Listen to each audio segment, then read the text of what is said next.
জয় হিন্দ, জয় Bharat. Defence and geopolitics বাংলাতে আপনাদের স্বাগত। বন্ধুরা, টি-20 ওয়ার্ল্ড কাপে ভারতের বিরুদ্ধে খেলতে নামছে না পাকিস্তান, এই খবরটা তো আপনারা অলরেডি জেনে গেছেন। কিন্তু এবার ক্রিকেট দুনিয়া থেকে এমন কিছু খবর ভেসে আসছে যেটা শুনলে আপনারা বুঝতে পারবেন এই সিদ্ধান্তের জন্য আন্তর্জাতিক মহলে পাকিস্তানকে ঠিক কোন লেভেলের বেইজ্জতি হতে হয়েছে। শুধু আন্তর্জাতিক মহল নয়, নিজের দেশের মধ্যেও পাকিস্তান সেকেন্ডে সেকেন্ডে ট্রোলের শিকার হয়ে চলেছে।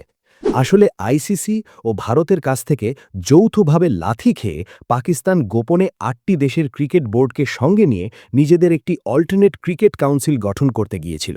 আর তারপর যা হলো সেটা জানলে আপনারা হাসতে হাসতে মেঝে গড়াগড়ি খাবেন। এই খবরটা এখনও পর্যন্ত কোনো ইউটিউব চ্যানেলে প্রকাশিত হয়নি, তাই আজকের এই এপিসোডটি শেষ পর্যন্ত দেখুন আর কমেন্ট বক্সে পাকিস্তানের জন্য দুটো সুন্দর সুন্দর কথা লিখে যান। তো বন্ধুরা, আপনারা সবাই জানেন যে আসন্ন টি-20 ওয়ার্ল্ড কাপে বাংলাদেশ বাদ যাওয়ার পর থেকেই বাংলাদেশের অবৈধ পিতা পাকিস্তানও নানা রকম বায়না শুরু করে দিয়েছিল। প্রথমে তারাও বাংলাদেশকে সঙ্গে নিয়ে পুরো টুর্নামেন্ট বয়কট করার হুমকি দিচ্ছিল, কিন্তু তারপর আইসিসির সাজার লিস্ট দেখে ভয়ে তাদের শুকিয়ে যায়। তাই পুরো টুর্নামেন্ট বয়কট করার প্ল্যান ক্যান্সেল করে তারা নতুন ফন্দি আঁটতে শুরু করে। সেই মতো দুদিন আগে পাকিস্তান সরকার থেকে নির্দেশ আসে যে পাকিস্তান টুর্নামেন্টে অংশগ্রহণ তো করবে, কিন্তু ভারতের বিরুদ্ধের ম্যাচটা বয়কট করবে।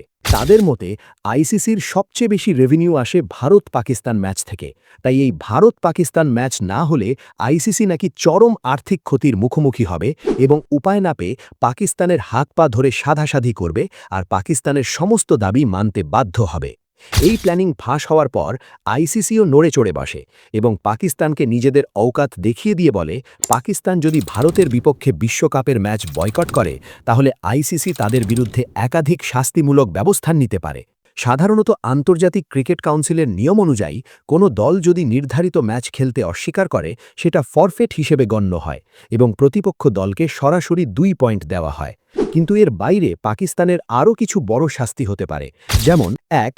টুর্নামেন্ট থেকে বহিষ্কার, অর্থাৎ পাকিস্তান যদি এভাবেই ধারাবাহিকভাবে ম্যাচ খেলতে অস্বীকার করে তবে আইসিসি তাদের পুরো টুর্নামেন্ট থেকে বহিষ্কার করতে পারে। 2.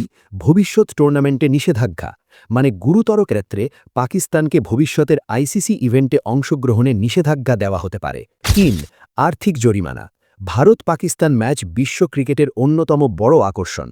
পাকিস্তান যদি খেলতে না নামে তাহলে সম্প্রচারক, স্পন্সর ও আইসিসির যে ক্ষতি হবে সেই ক্ষতির দায় সম্পূর্ণটাই পাকিস্তানকে বহন করতে হতে পারে। অর্থাৎ এক্ষেত্রে পাকিস্তানের ওপর এক বিরাট অঙ্কের আর্থিক জরিমানা নেমে আসতে পারে। এই সমস্ত বিপদ বুঝে পাকিস্তান গিয়েছিল ক্রিকেট বিশ্বের আরও 8টা দেশের কাছে নালিশ ঠুকতে এবং ওই দেশগুলোর সমর্থন আদায় করতে।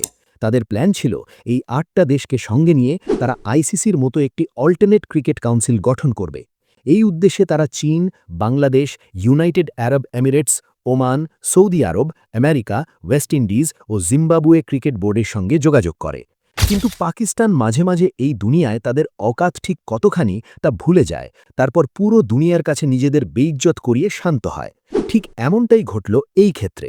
ওই 8টা ক্রিকেট বোর্ডের মধ্যে 6টা দেশ পাকিস্তানকে সাফ মানা করে দেয় এবং বলে ভারত ও আইসিসির বিরুদ্ধে তারা কোনোভাবেই যেতে পারবে না। শুধু চীন আর বাংলাদেশ পাকিস্তানকে সমর্থন জানায়। এই দুটি দেশ পাকিস্তানকে যে সমর্থন করবে এটা তো জানা কথা, কিন্তু বাকি 6টা দেশের কাছে পাকিস্তানকে চরমভাবে বেইজ্জত হতে হয়। এখন ক্রিকেট বিশ্বে ভারতের সামনে চীন আর বাংলাদেশের অকাত ঠিক ততখানি যতখানি আমেরিকার সামনে ভেনেজুয়েলার অকাত ছিল। তাই অবস্থা বেগতিক বুঝে এবং এসব করে আলটিমেটলি কোনো লাভই হবে না বুঝে অবশেষে পাকিস্তান সুর নরম করেছে। পাকিস্তানের প্রাক্তন ক্রিকেটার শোয়েব আখতার এখন বলছেন, ভারতের বিরুদ্ধে ম্যাচ বয়কট করা পাকিস্তানের জন্য কোনো ভালো সিদ্ধান্ত নয়। ভারতের পাকিস্তানের প্রয়োজন নেই, কিন্তু পাকিস্তানের ভারতের প্রয়োজন নিজেদের খরচা ও পাকিস্তান ক্রিকেট বোর্ডকে চালানোর জন্য। পাকিস্তানের আরও এক প্রাক্তন ক্রিকেটার রামিজ রাজা বলছেন, পাকিস্তান ক্রিকেট বোর্ডের 50% ফান্ড আইসিসি থেকে আসে আর আইসিসির 90% ফান্ড ভারত থেকে আসে।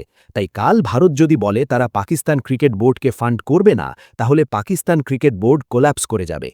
पाकिस्तान क्रिकेट बोर्ड आईसीसी की फंडिंग पे 50% चलता है और आईसीसी फंडिंग ये होती है कि वो टूर्नामेंट्स कराते हैं और उसके जो पैसे हैं वो अपने मेंबर बोर्ड्स में बांट देते हैं और वो जो आईसीसी की फंडिंग है वो 90% इंडियन मार्केट से आती है।